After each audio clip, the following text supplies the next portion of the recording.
There is a building on Lynch Road in Detroit, Michigan, where the assembly line that once produced 1,200 Plymouth automobiles per day now produces nothing. The building still stands. The roof still has the Plymouth nameplate embossed in faded letters visible from the expressway. The overhead cranes are still bolted to the ceiling. The paint on the factory floor still bears the ghost of assembly line numbers: Station 47, Station 48, Station 49, where workers once marked metal for the presses that made the frames that carried working Americans for 73 years. Outside, the city has not taken Plymouth's name the way it took Pontiac's. Plymouth, Michigan is a quiet suburb now. The factory building became a mixed-use development initiative in 2003. Today, it contains call centers, a fitness facility, and empty office space. The parking lot, where shift workers once parked their own Plymouths, a tradition of the brand, now parks nothing at all. The last Plymouth rolled off this line on June 27, 2001. It was a normie dark blue neon sedan. The nameplate of the brand was retired that day. What left was not just a factory line. What left was the only car brand in America that had been purpose-built from founding to final breath to be owned by people without money to spare. In 1928, Walter Chrysler faced a strategic problem that almost no American industrialist had solved. Henry Ford owned the bottom of the market with the Model T. Reliability, simplicity, $290. General Motors owned the middle and top with Chevrolet, Pontiac, Oldsmobile, Buick, and Cadillac. Chrysler, founded only 5 years earlier, owned a gap in the middle low that was about to close. Chrysler's solution was not to fight Ford on Ford's ground. Instead, on July 6, 1928, Chrysler created an entirely new brand with a single strategic mandate: build a car that was cheaper than a Pontiac, but more interesting than a Model T. The brand was named Plymouth, after the location where the Pilgrims landed, a deliberate invoke of American foundation and accessibility. The first dealership opened on August 1, 1928, in Los Angeles. The first car was the Plymouth Model Q, priced at $595, exactly $305 more than the Model T, with considerably more engineering underneath. The Q had a 45-horsepower engine, a 3-speed transmission, and hydraulic brakes. Hydraulic brakes. Ford still used mechanical brakes. In 6 months, Plymouth sold 100,000 Model Qs. In the first full year, 1929, Plymouth sold 438,266 vehicles. By 1931, Plymouth was the third best-selling car brand in America, behind Ford and Chevrolet, ahead of every other manufacturer. The brand had achieved in 3 years what Chrysler itself had taken 7 years to accomplish. The strategy was simple: give the working man what the middle-class man got 2 years later at half the price. Plymouth would never be first to a technology. Plymouth would be first to democratize it. That became the DNA of the brand for the next 73 years. What happened next was the engineering discipline that separated Plymouth from every other economy car brand that would follow. For the first 20 years of Plymouth's existence, the brand did something almost no competing marque attempted. It hired the finest automotive engineers money could buy and asked them to solve problems that only poor people faced. In 1933, Plymouth's chief engineer, Owen Skelton, identified a problem that Ford hadn't solved: dust. The Model T had high ground clearance for rough roads, but it had no filtration system. Dust got into the engine, wore the pistons, and killed the motor by 40,000 miles. Skelton engineered the first automotive air filter as standard equipment on Plymouth cars. It cost $8 to manufacture. It doubled engine life. Ford didn't offer an air filter until 1935, and then only as an optional extra. In 1939, Plymouth introduced the first car in America with a fully synchronized transmission on all 3 gears.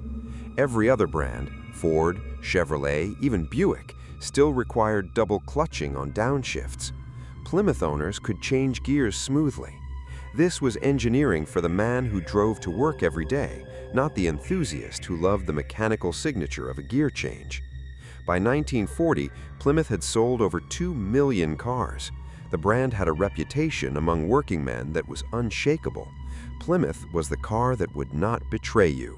It was not fast, it was not fashionable, but it would carry you from your house to your job and back again, in snow and dust and heat, and it would ask nothing from you except an oil change every 3,000 miles. Then came World War II. For 4 years, 1942 to 1945, Plymouth stopped building cars for civilians. The assembly lines on Lynch Road, the factory in Evansville, Indiana, and the plant in Windsor, Ontario, retooled entirely for military production. Plymouth built Dodge military trucks. Plymouth built ammunition carriers. Plymouth built tank components.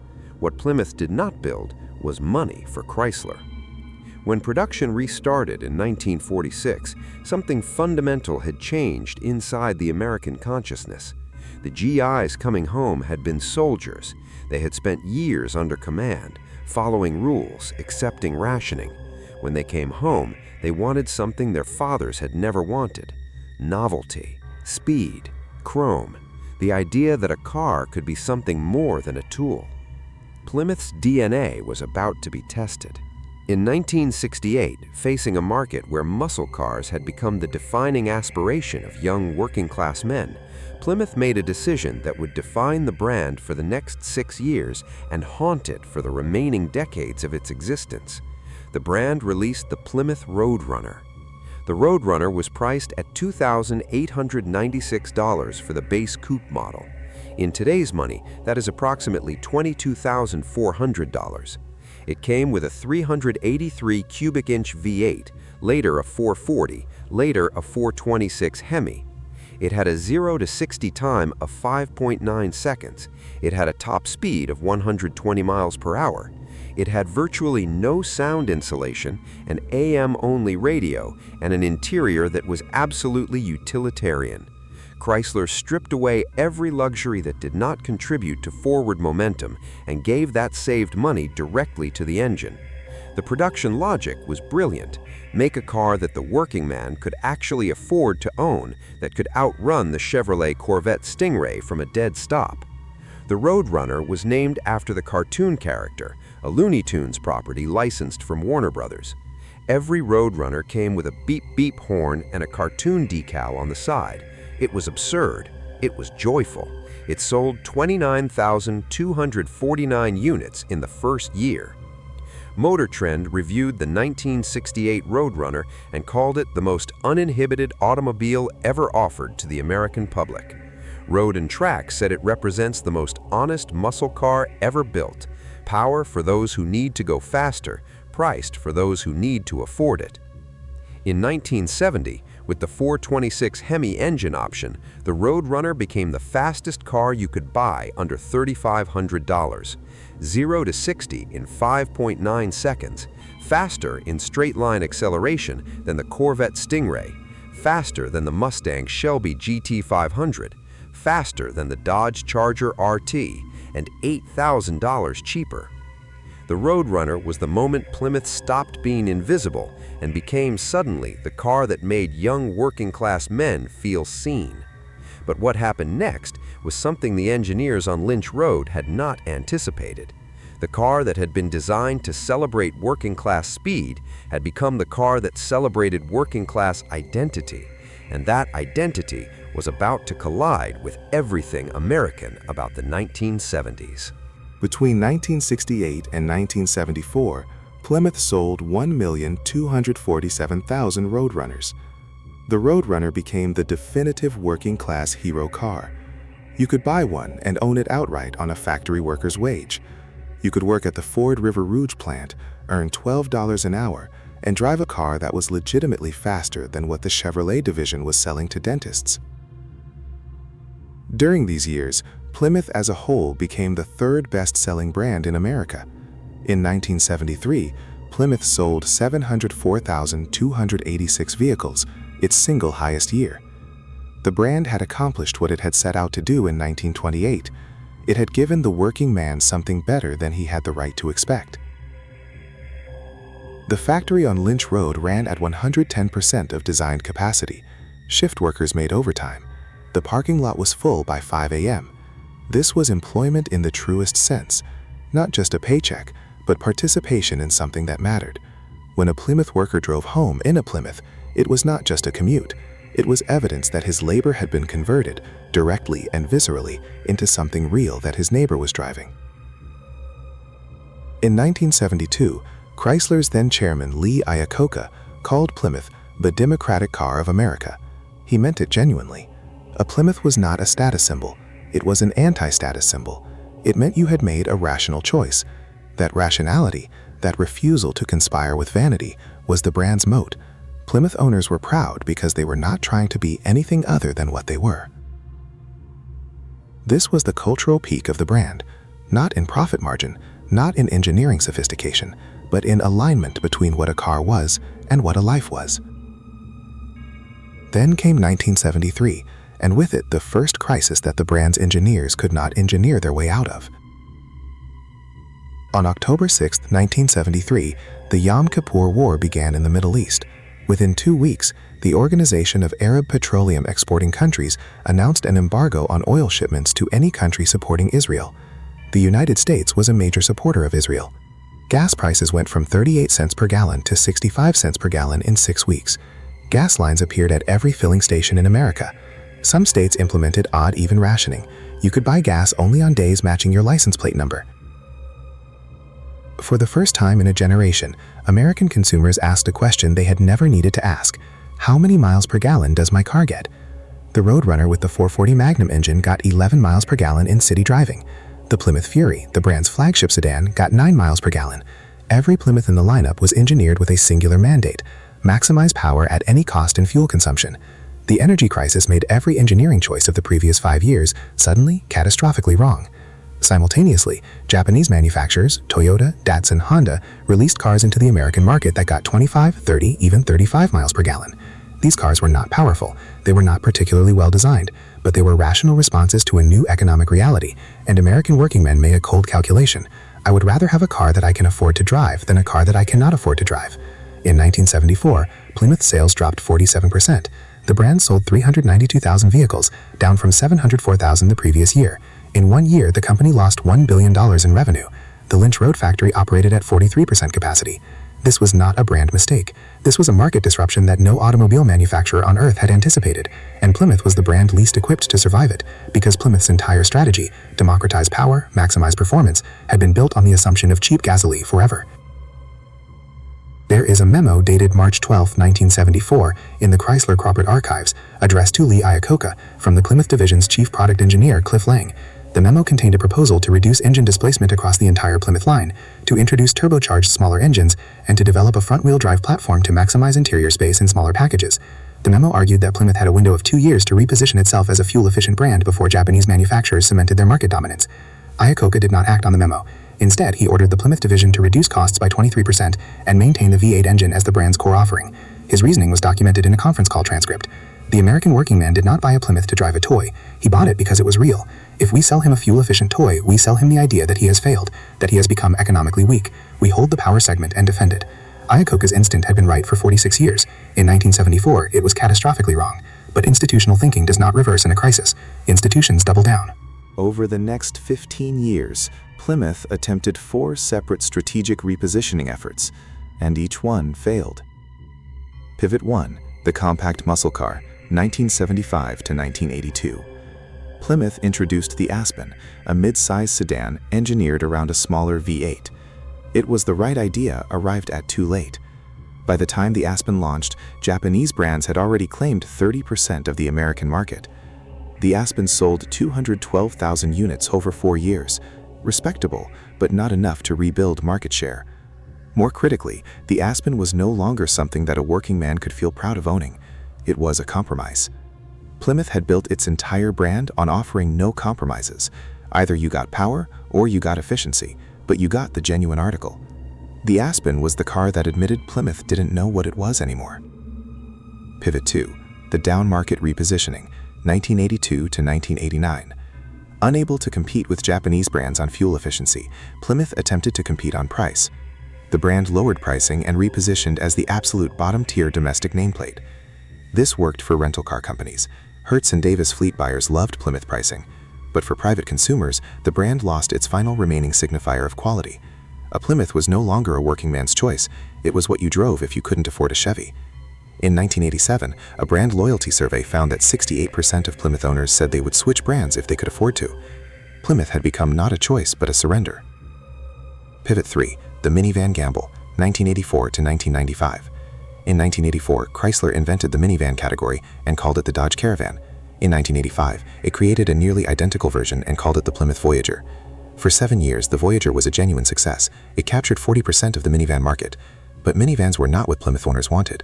They were what Plymouth owners had become when they had children and accepted that their lives would never include open road speed again. The Voyager was a tool, not a machine. It satisfied no one who remembered what Plymouth had been. Pivot 4. The false revival, 1995 to 2001.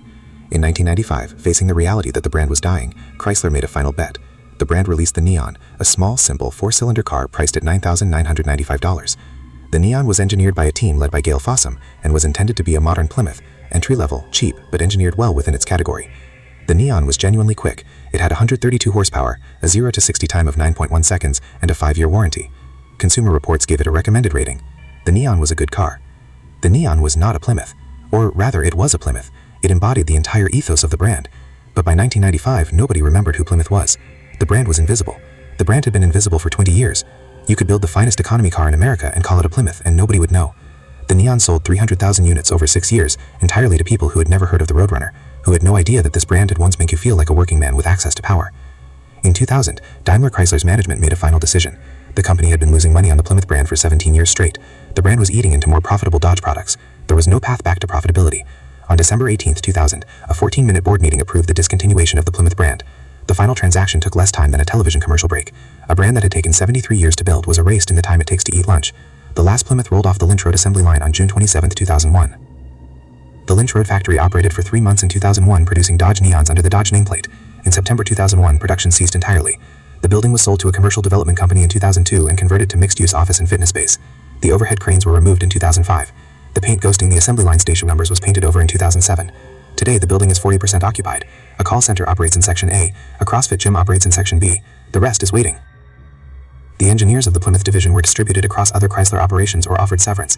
The youngest engineers, those in their 30s who had spent their careers hoping to rebuild the brand, faced a particular devastation. They had spent 10 years solving the wrong problem for a brand that no longer existed. The institutional knowledge of how to build an economy car that working men would want to own, the knowledge that had been accumulated over 73 years, was lost. It was transferred nowhere. It was archived in the minds of men who would not work in automotive engineering again. The cars themselves persisted. A Roadrunner built in 1970 is worth $32,000 today in average condition, $75,000 in good condition. The market revalued the thing that the market had destroyed. Today, a Dodge Charger from the same year, a muscle car category that survived, is worth roughly the same. But the Plymouth Roadrunner commands the price of rarity, not restoration. It is collected by nostalgia, it is not driven. The story of Plymouth is not really the story of Plymouth. It is the story of what happens when a market moves faster than the institution built to serve it, and when that institution is incapable of imagining that its fundamental assumption, cheap gasoline, upward mobility for the working man, the permanent affordability, power, might be temporary. Plymouth was founded on a radical idea that excellence in engineering could democratize quality, and that working men deserved access to machines that were genuinely good, not just approximations of what richer men owned. For 46 years, this idea worked. It created a brand that was beloved precisely because it made no compromises and offered no false promises. You were not pretending to be middle class. You were celebrating the power available to you at the wage you earned. The energy crisis of 1973 did not kill Plymouth because the brand had made a bad car. The energy crisis killed Plymouth because the brand had built everything on an assumption about the world that was suddenly, irrevocably, no longer true. And institutions, once set on a course, do not reverse easily. Iacocca's decision to hold the power segment came from the same engineering instinct that had made Plymouth great. But in 1974, that instinct was the decision to go down with the ship rather than imagine the ship can sink. Plymouth's final form, the Neon, was a genuine continuation of the original Plymouth DNA. The Neon was a good car, engineered well, priced for people without much money, offered without status symbol pretense. The Neon proved that the original Plymouth idea was still viable, but by 1995, nobody remembered what Plymouth had been. The brand had spent 20 years being not quite something and not quite something else. It had lost its identity in the 1970s and never recovered it. What remains is the feeling. The working men who owned Roadrunners in 1970 and who still drive them or watch them at car shows carry something that no market disruption can erase. The memory of being seen as worthy of real power. The Plymouth Roadrunner told you that you were not supposed to settle for economy. You were supposed to have access to genuine performance. That message was revolutionary. That message was economically unstable. That message could not survive long enough to become tradition. There are overhead cranes still visible in the architectural photography of the Lynch Road facility, even though they were removed in 2005. They remain in memory, and they remain in the images that younger people encounter when they research what the factory once was. The building is still there. The structure is still sound. The city outside is still called Detroit. But the reason the city is called Detroit, the car industry that built Detroit, is no longer really centered in Detroit. It moved, it transformed. It adapted to the energy crisis the way institutions do when they can reverse course in time. Plymouth could not reverse course. And so what remains is this, a brand that proved for 73 years that working men deserve better than they were being given. And then a moment, 1973, when the world changed and the brand did not change with it, and therefore it ceased to be. The final evidence that 1,212,407,000 cars were something out of this factory will eventually be only in the memories of the people who built them, and in the cars that are still running. There was a building on Lynch Road in Detroit, Michigan. The parking lot is empty. The cranes are gone. The brand name that was embossed on the roof has been removed. But if you look at the concrete floor of Section A at the right angle in the right light, you can still see the ghost of the paint that marked where the assembly line ran. Station 47, Station 48, Station 49. The stations are still there, even though nobody assembles anything there anymore. And that is the whole story.